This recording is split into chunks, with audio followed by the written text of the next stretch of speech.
तत्रैव गंगा यमुना च तत्र गोदावरी सिंधु सरस्वती च नद्यः समस्ता अपि दिवीखाता नमन्ति यत्र च युतसत्कथा परा न कर्मलोपो न च बन्धलेषु न दुःखलेषु न च जन्मयोगः न भूतयक्षादि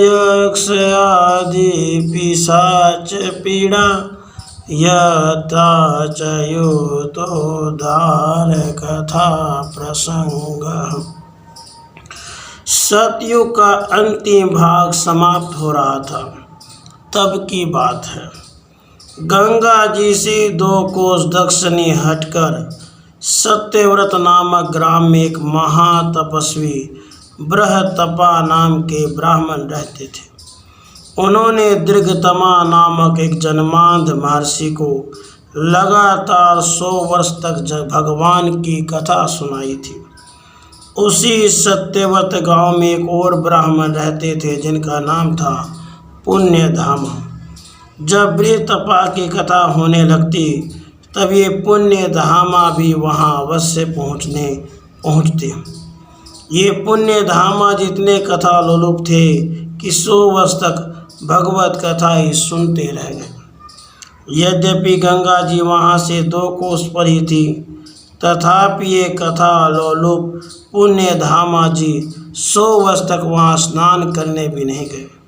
उनका पूर्ण विश्वास था कि भगवान कथा के समीप समस्त तीर्थ आ जाते हैं, इसलिए वे अन्य सभी क्रियाओं का संकोच करके केवल परम पुण्यमय सतकोटि पर विस्तर से रामचरित्र, उतनी संख्या का 5 रात्र तथा सभी इतिहास, पुराण, वेद, वेदांत आदि हरिचरितामृत का ही श्रवण करते रह गए। तीनों संध्याओं के समय वे 10 गायत्री का जप तथा अन्य नित्य कर्मों का भी वे संक्षिप्त अनुष्ठान कर लेते थे।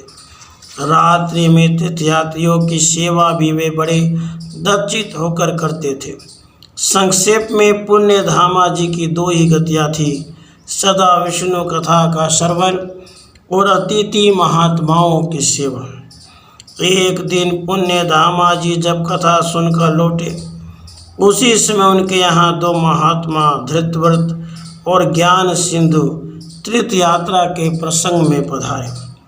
पुण्यधामा जी ने उन्हें देखा तो उनके चरणों पर गिर पड़े, मधुपर्क आदि से उनकी पूजा की और अपने भाग्य की सराहना करने लगे। उसके बाद उन्हें भोजन कराकर उनके चरण दबाने लगे। पुण्यधामा जी की पत्नी पंखा हाँक रही थी। बातचीत के प्रसंग में दोनों महात्माओं ने पुण्यधामा जी से गंगा जी की वहाँ से दूरी पूछी। पुण्यधामा जी ने बतलाया, महाराज, मैं तो 100 वर्षों से कथा श्रवण में लगा रहा हूँ। मुझे वहाँ स्वयं जाने का अवसर नहीं आया, इसलिए सुनिश्चित रूप से तो कुछ बतला नहीं सकता। फिर भी कई बालों के मुँह से सुन चुका हूँ कि वे यहाँ से 2 कोस उत्तर पड़ती हैं। इतना सुनना था कि दोनों मुनि बिगड़ पड़े। वे परस्पर कहने लगे, अहो, इसके समान दूसरा पापी कौन है जिसने कभी गंगा जी की सेवा नहीं की। भला जो करोड़ों सैकड़ों योजनों से भी गंगा गंगा कहता है, उसके सारे पाप नष्ट हो जाते हैं और वह विष्णु लोक हो जाता है। गंगा के समीप होने पर भी जो उनकी सेवा नहीं करता, वह आत्महत्यारा तो सर्व कर्म से बहिष्कृत करने योग्य है। देवों, पितरों, मुनियों की आशा भंग करने वाला वह अवश्य ही नरक में जाता है। आज दुर्भाग्यवशात अनजाने ही हम लोगों को उसके संग से महान पाप लग गया। यूँ कहकर वे तत्काल वहाँ से उठकर चल दिए और प्रातःकाल बड़ी उत्कंठा से गंगा तट पर पहुँचे। दूर से ही नमस्कार करते हुए वे स्नान आर्थ समय पहुँचे तो उन्हें कहीं जल नहीं दिखा। वे गंगा सागर से हिमालय तक गंगा तट पर घूमते रहे, पर उन्हें नाम मात्र को भी जल नहीं मिला। अंत में काशी लौटकर वे गंगा जी की प्रार्थना करने लगे। देवी, देव शिरोमणि महादेव देवी, आपको सिर पर धारण कर रखा है। आप भगवान विष्णु के चरण नख से निर्गत हुई हैं। आप समस्त लोग को पवित्र करने वाली हैं। जगधात्री माता, यदि हमसे कोई अपराध बन ही गया हो तो माँ, आपको अब क्षमा कर देना चाहिए। दोनों ने इस प्रकार स्तुति की तो दयामयी भगवती गंगा वहाँ प्रत्यक्ष प्रकट हो गई। वे मेघ के समान गंभीर वाणी से बोली, तुमने महाबुद्धिमान पुण्य धामा की निंदा की है, यह बहुत बुरी बात हुई है। मैं स्वयं उस महाभाग की चरण रेणु की प्रतीक्षा में रात दिन बैठी रहती हूँ। जहाँ भगवान की कथा होती है और भगवत आश्रित साधुजन रहते हैं, वहाँ सारे तीर्थ रहते हैं, इसमें विचारने की कोई बात नहीं। विष्णु कथा का श्रवण कीर्तन ही विधि है, उसे भूलना ही निषेध है। अन्य सारे विधि विषेद इस दोनों के कंकर हैं। करोड़ों ब्रह्म हत्याओं का पाप तो किसी प्रकार शांत भी किया जा सकता है, पर भगवत भक्तों की निंदा का पाप अरब खरब कल्पों में भी नष्ट नहीं होता। हजारों पापों से निस्तार संभव है, पर विष्णु, उनकी कथा और उनके भक्तों की निंदा का कोई औषध नहीं है। जो महाभाग नित्य सदा सर्वदा भगवत कथा में लीन है, उसने किस सत्कर्म का अनुष्ठान नहीं किया।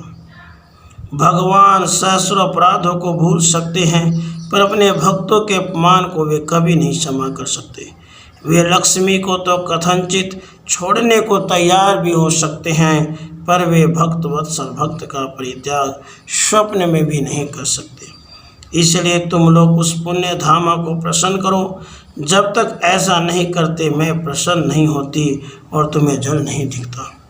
भगवती गंगा के द्वारा इस प्रकार समझाए जाने पर वे दोनों मुनि सत्यव्रत गाम में गए और पुण्य धामा से प्रार्थना करने लगे। पुण्य धामा उन्हें लेकर अपने गुरु के पास गए। उन्होंने उन दोनों को ही बुलाकर 2 वर्ष तक भगवत कथा सुनाई। तत्पश्चात वे 5 गंगा तट पर आए। भगवती गंगा ने उठकर बृहतपा दृघतमा पुण्य धामा की पूजा की। साथ में आए हुए दोनों मुनियों ने भी देखा कि अब गंगा जी जलपूर्ण थी। अब उन 5 ने वहाँ श्रद्धापूर्वक अवगाहन किया तथा परासिद्धि प्राप्त की। राधे कृष्ण, राधे